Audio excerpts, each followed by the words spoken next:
经过3年的整修，台南市定古迹西市场的主体整修，伫去年4月底完成。经过立委陈廷辉、加行政院长苏贞昌，伫去年底前后来会勘，中央嘛愿意补助西市场的借款，加旧团贩区拆除重建。目前大部分的摊商已经暂停营业，甚至迁到附近的浅草或者是货柜屋。议员陈义鼎要求，希望市府要赶紧定案，让摊商会用早日重回市场。大菜市这个3排卖店就是过去就是最多小吃汇集的地方，包括这个江水号的剉冰啊、阿瑞意面啊，还有头头鱼羹很多霸丸一些小吃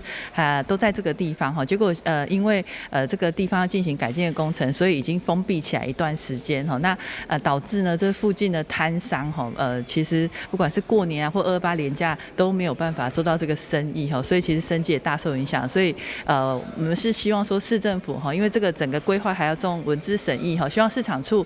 这边可以跟这个文资审议的部分能够加快这个脚步让这些规划能够尽早的完成，那让这些摊商能够早一日回到这个地方来重新的来营业那因为这个整个封闭之后，对这附近的整个商机也大受影响，因为很多民众都想说这边封闭了是不是就没有了？那当然旁边还有浅草市场，还有货柜市集，但是很多民众其实还不大知道所以让这个地方的整个生意真的受了很大影响。所以希望说整个程序能够加速办理让这个地方能够尽快恢复之前的荣景。为了配合西市场3排卖场赶紧来改建，部分的摊商已经刷到附近暂时来营业。为了生意无法度，因嘛全力配合，不过希望要加紧脚步。当然嘛是希望紧起人搬转去，但是起是因为迄个建筑物是民国69年农历的1月17号。他开始拆开电器，以前是木造，我以前伫遐过是木造房屋。民国69年拆开电器，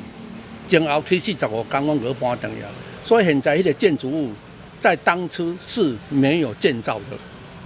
可以说是临时建筑物。一个临时建筑物40几栋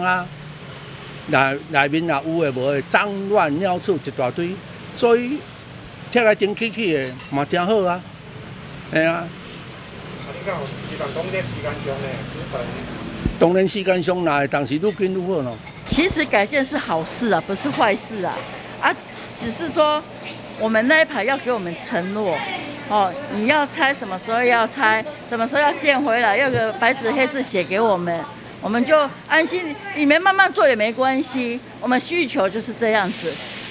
旁边那2排他们有抽这边，他们如果没有盖回来，他们还可以这边回来做我们那一排是完全没有。对此，市府经发局嘛回应，目前改建的计划拢正在进行，预计4月20进前会将工程的设计定案，并且甲文资处来合作，将相关的设计送文资审议会来协助审议。台南新闻英根采访报道。